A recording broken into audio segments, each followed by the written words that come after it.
Naitwa Dickson Mpilipili, mkurugenzi wa mashindano ya Chuo Challenge Cup, mashindano ambayo yanahusisha vyuo vikuu na vyuo vya kati yenye lengo la kuwakutanisha wanafunzi wa vyuo kutoka katika kada tofauti katika eneo la michezo na kuweza kufahamiana, tukiamini ya kwamba networking ndio msingi wa mafanikio.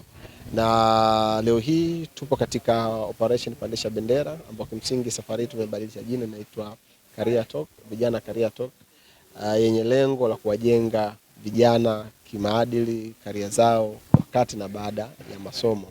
Na ni program ambayo tunazunguka vioni tukifanya activity kama hii ya kuzungumza na vijana kuhusiana na karia zao, lakini zaidi ya yote pia kufanya burudani kwa ajili ya kuwachangamsha wanavyuo.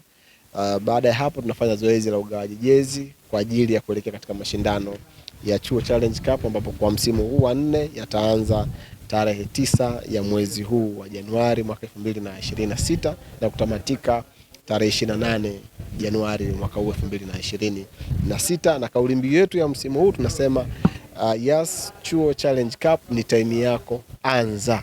Mwaka umeanza na wao pia wanapaswa kuanza kupambania ndoto zao. Ni katika kutanua mbawa za Chuo Challenge Cup ili kufikia malengo ya kuwa shindano la kitaifa kubwa.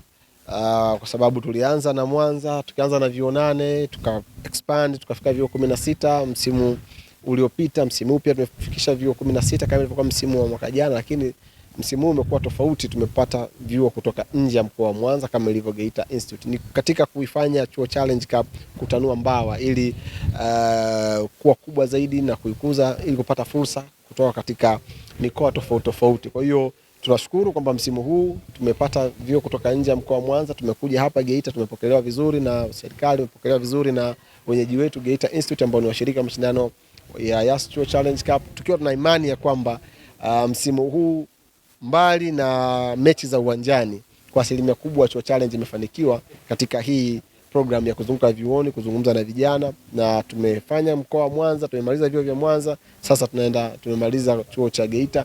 Tunachoenda kukifanya, hatua inayofuata ni ya mechi ambazo zinaenda kupigwa uwanjani. Tarehe 9 kivumbi kinaenda kupigwa katika uwanja Mkongo wenye Magana. Kwa hiyo watu wapenzi, mashabiki wa burudani ya Chuo Challenge Cup, tunawaasa na kuambia tukutane katika uwanja Mkongo wenye Magana. Muda wa kuenjoy ndio huu, testi tofauti, mashindano yenye ladha tofauti.